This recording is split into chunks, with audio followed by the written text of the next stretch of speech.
नमस्कार। मेरे YouTube channel में आपका स्वागत है। और आज का हमारा टॉपिक है व्हाट इज़ लैंग्वेज। भाषा क्या है। तो जब हम उसको इंग्लिश में पढ़ते हैं तो हम पाते हैं कि language is an orderly method of communicating ideas, thoughts, emotions and so on. Regularity and order, that is systematicity, are essential for language to work properly. हर भाषा का अपना एक रेगुलरिटी होता है, एक ऑर्डर होता है जिसमें हम शब्दों को, वर्ड्स को सजाते हैं और तब फिर हम सेंटेंस बनाते हैं। जैसे कि इंग्लिश में एक डेफिनेशन है कि a group of words which make a meaningful sense is known as sentence. तो जब भी किसी भी भाषा के हम बारे में बात करते हैं तो उस भाषा में कुछ शब्द होते हैं, बहुत सारे शब्द होते हैं, उनको हम आगे पीछे उनके मीनिंग के हिसाब से फिट करते हैं, तब जाके हमारा वाक्य पूरा होता है। यहाँ पे भी उन्होंने वही बताया है कि भाषा मुख्य रूप से उच्चारित होने वाले शब्दों और वाक्यों आदि का वह समूह है जिनके द्वारा मन की बात बताई जाती है। किसी भाषा की सभी ध्वनियों के प्रतिनिधि स्वन एक व्यवस्था में मिलकर एक संपूर्ण भाषा की अवधारणा बनाते हैं। अब हम ये देखते हैं कि भाषा, चाहे हिंदी हो या इंग्लिश हो या कोई और भाषा हो, वो आई कहाँ से, उनका ओरिजिन, उनका डेवलपमेंट कहाँ से हुआ है। उस पर हम जब पहला पॉइंट पढ़ते हैं तो हमको पता चलता है कि human language is at least as old as writing. Scholars say that art of writing evolved between 3500 and 2900 BC. The age of language has been put back to at least 6500 BC. यानी भाषा इतनी पुरानी है। Human beings originally moved about in smaller groups and used a limited number of signals for communication. Perhaps when different groups came into contact, their needs and activities increased, and hence this system of signals become more complex. जैसा कि हम SST या social science में पढ़ते हैं कि पहले early man थे जो आग का और पत्थर का सहारा लेकर एक दूसरे को संकेत देकर अपनी बात बताते थे। तो जैसे जैसे उनका समूह बढ़ा, जैसे जैसे उनका ग्रुप बढ़ा, वैसे वैसे उनको भाषा की ज़रूरत पड़ी। और फिर बॉडी लैंग्वेज हो गया या भाषा किसी संकेत के द्वारा, आग के द्वारा, पत्थर के द्वारा, वह एक दूसरे के को अपनी जो थॉट्स है या फीलिंग्स है उससे शेयर करने लगे। Perhaps when different groups came into contact, their needs and activity increased, and hence this system of signals became more complex. In the beginning, there were only visual signals, but the need for vocal signals. In the beginning, there were only visual signals, but when visibility was not perfect, human beings felt the need for vocal signals.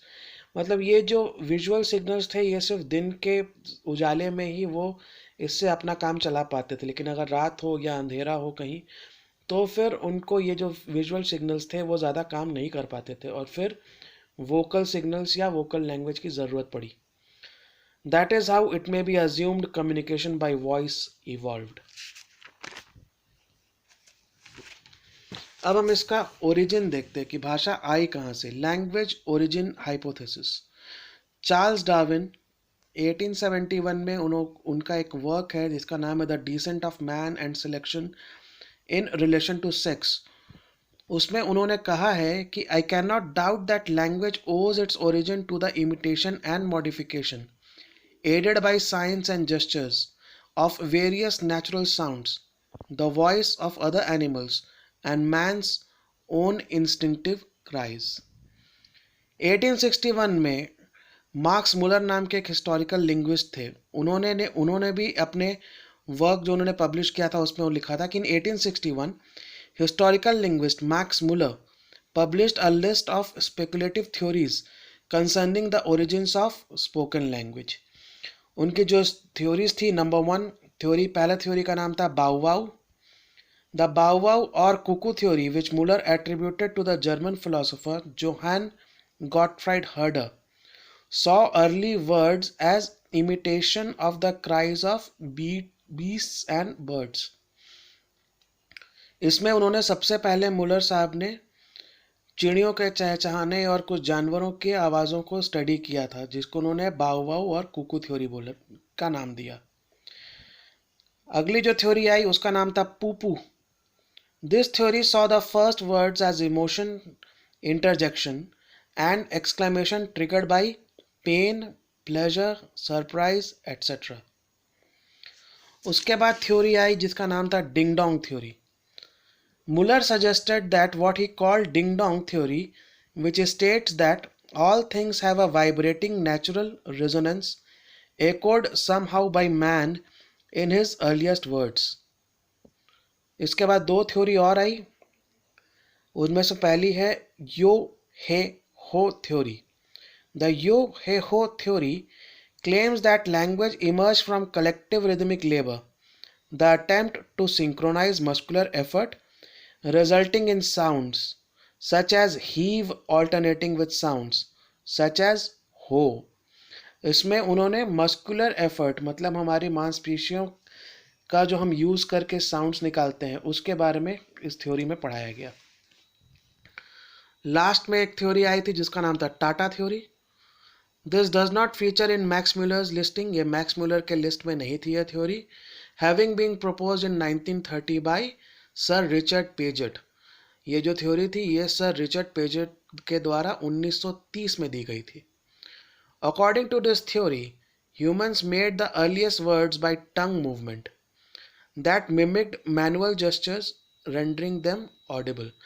इस पे उन्होंने जीभ के द्वारा जो भी sound निकाला गया है उसको उन्होंने पढ़ा था और उसके बाद उन्होंने जो भी जेस्चर्स मैनुअल जेस्चर्स होते हैं जो ऑडिबल जेस्चर्स होते हैं उसके बारे में उन्होंने इस पर पढ़ाई की थी। आगे जब हम बढ़ते हैं तो लैंग्वेज एंड इट्स कैरेक्टरिस्टिक्स, भाषा और उसके व्यवहार उसके नेचर के बारे में। सबसे पहला जो पॉइंट है वो है language is human. Language happens to be one of the most complex phenomena. Language happens to be one of the most complex phenomena concerned with human beings. The first and foremost characteristics of human, or the first or foremost characteristics of language that comes to our mind is that it is human. भाषा की जब हम बात करते हैं तो सबसे पहले हमारे मन में इंसानों की छवि बनती है, क्योंकि इंसान है वो जो भाषा का इस्तेमाल करते हैं। लेकिन आगे ये लिखा गया है कि does not mean that other non human species do not possess any language at all. इसका मतलब ये नहीं है कि जो इंसान नहीं है मतलब जानवर पक्षी वो भाषा का इस्तेमाल नहीं करते। In animal kingdoms even birds and insects have some sort of language in the sense they are capable of communicating among their own kind. जानवर पक्षी जो भी हैं उनकी अपनी अलग भाषा होती है और वो उस भाषा के द्वारा एक दूसरे से बात कर पाते हैं। Human language is vastly different in many respects from those of our non human brethren. Brethren ये जो शब्द है ये ब्रदर्स का प्लूरल फॉर्म है। तो human language is vastly different in many respects from those of our non human brethren. इंसानों की जो भाषा है वो जानवर और पक्षियों की भाषा से बहुत अलग है। In fact, the difference between the two is so enormously wide that while we readily accept language as an integral and indistinct trait of humans.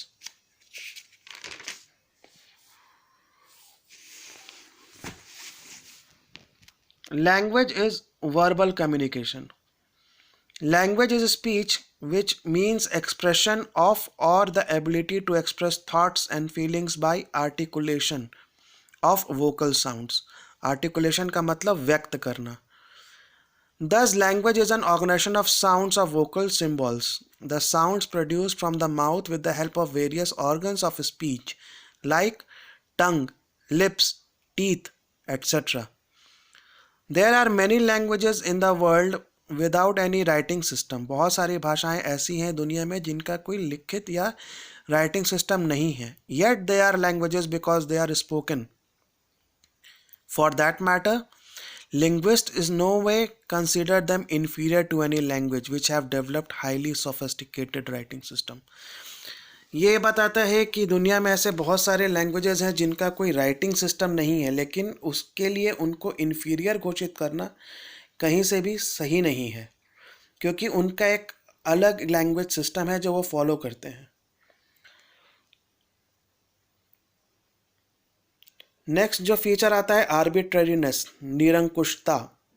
In linguists, arbitrariness, nirankushta, is the absence of any natural or necessary connection between a word's meanings and its sounds and forms. This means that there is no obvious connection between the signal and the message in human language. अगली जो feature है language is acquired, भाषा की प्राप्ति।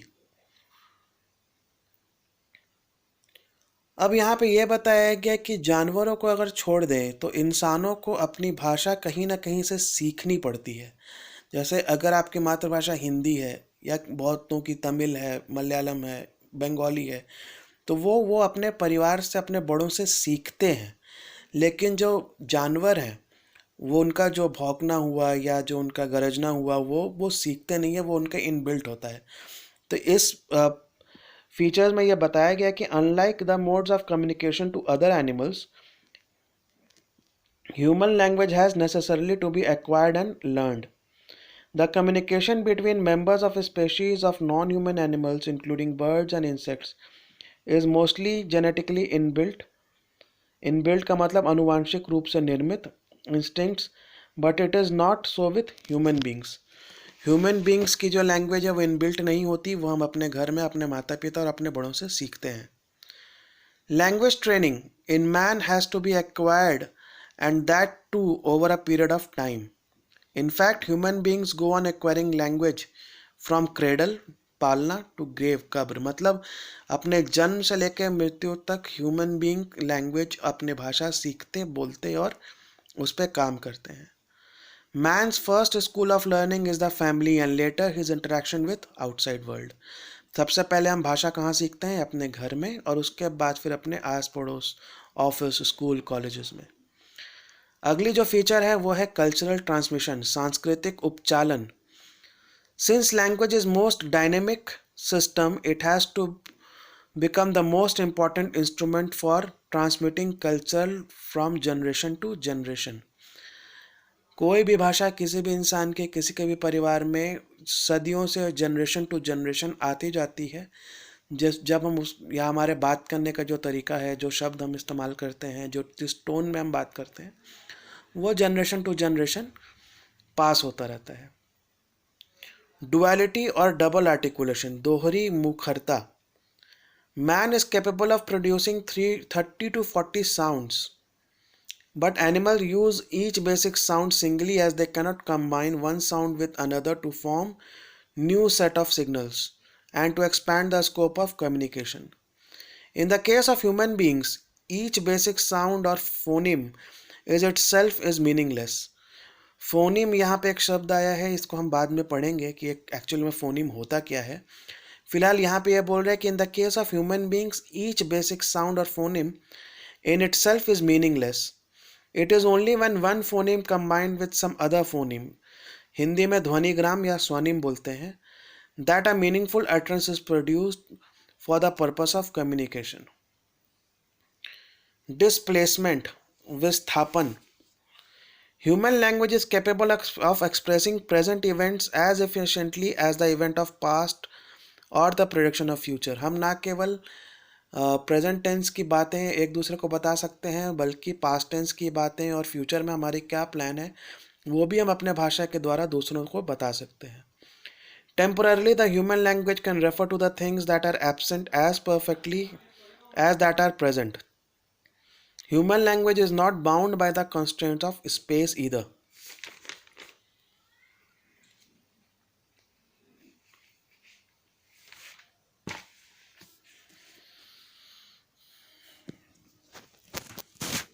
Context-free communication. With most non-human species, communication occurs only in 4 contexts. अगर हम non human species को छोड़ दें, अगर हम नॉन ह्यूमन स्पेशीज को लें, ह्यूमन स्पेशीज को छोड़ दें, तो नॉन ह्यूमन स्पेशीज केवल 4 ही समय भाषा का उपयोग करते हैं। पहला is mating, second is care of the young ones, third is cooperation in obtaining food और टेरिटरी, और चौथा fighting with in the species और अगेंस्ट प्रीडेटर्स। अगली जो प्रॉपर्टी है वो है productivity. Man is called homo sapiens which literally means wise man. No other animal other than man can create or produce new sounds whenever necessary. The feature of human language is basically known as creativity or productivity. यहाँ पे ये बोला जाता है कि man को होमो sapiens बोला जाता है, अगर हम एसएसटी वगैरह में, हिस्ट्री वगैरह में पहले पढ़ चुके हैं, जिसका मतलब होता है वाइज मैन, एक बुद्धिजीवी आदमी। इंसानों को छोड़ के किसी और जानवर में साउंड्स प्रोड्यूस करना या निकालने की कैपेबिलिटी तो है, लेकिन जब जैसा साउंड चाहिए या जब जैसा शब्दों का प्रयोग होना चाहिए उस वैसा शब्दों का प्रयोग हो, ये ऐसी कैपेबिलिटी भगवान ने सिर्फ इंसानों को दी है, और इस फीचर को ही हम प्रोडक्टिविटी या क्रिएटिविटी बोलते हैं। अगला हमारा पॉइंट है redundancy, फालतूपन। The human speech is the need for clarity in communication. The so-called redundancy in language leaves no room for ambiguity and speaking goes fast. इंसानों की भाषा बहुत स्पष्ट होती है, उसमें हर शब्द का अपना एक मतलब होता है, और जो मतलब हमको जिस भी मतलब से, जिस भी कॉन्टेक्स्ट से जो बात करनी हो, हम उसी कॉन्टेक्स्ट से रिलेटेड शब्दों का चयन करते हैं, ताकि हमने जो भी वाक्य कहा है, लिखा है या बोला है, उसका मतलब स्पष्ट हो सके। We communicate via speech under all sort of external conditions, quiet rooms, noisy markets and factories, howling winds and screaming children, brawling adults and what not. मतलब ये हर कंडीशन में हम अपनी भाषा को अपने भावों के साथ व्यक्त करके शब्दों का चयन करते हैं और फिर अपने भाव को स्पष्ट करते हैं। यूनिवर्सल कैरेक्टरिस्टिक्स, सर्वव्यापक। Although we find a large number of languages which are apparently quite dissimilar, their main characteristics outlined above are same. Therefore, there is no language in the world which might be called inferior. ये बहुत important है, यहाँ पे स्पष्ट रूप से लिखा गया है कि there is no language in the world which might be called inferior.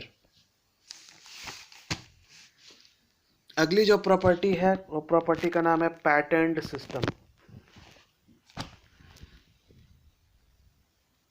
The combination between different sounds units and phonemes to make meaningful phonemes follow a most rigorous pattern and cannot be just put together as a haphazard heap of individual sounds. जैसे कि पहले भी कहा था, a group of words which make a meaningful sense, यहाँ पे भी वही कहा जा रहा है कि फोनिम्स या वर्ड्स या कोई भी साउंड को हैफासार्ड वे में लेके हम कुछ भी भाषा नहीं बना सकते, उसको प्रॉपरली हमको डिज़ाइन करना पड़ता है। Similarly the arrangement of morphemes to make complete meaningful utterance is not free for all. In case of human language, sounds, phonemes and morphemes are arranged in such a systematic manner that these convey a definite message very clearly and unambiguously. All language have their system arrangements. और last का जो हमारा topic है आज का, attempt at definition. The language is a patterned system of arbitrary, मनमाना sound signals marked by context-free productivity, displacement, duality, which is acquired and culturally transmitted from one generation to next. ये एक लंबा topic है, इसके बारे में और भी वीडियो उसके आगे बनाऊंगा मैं। फ़िलहाल ये इस टॉपिक का पहला पार्ट था। उम्मीद है आपको पसंद आएगा। Thank you.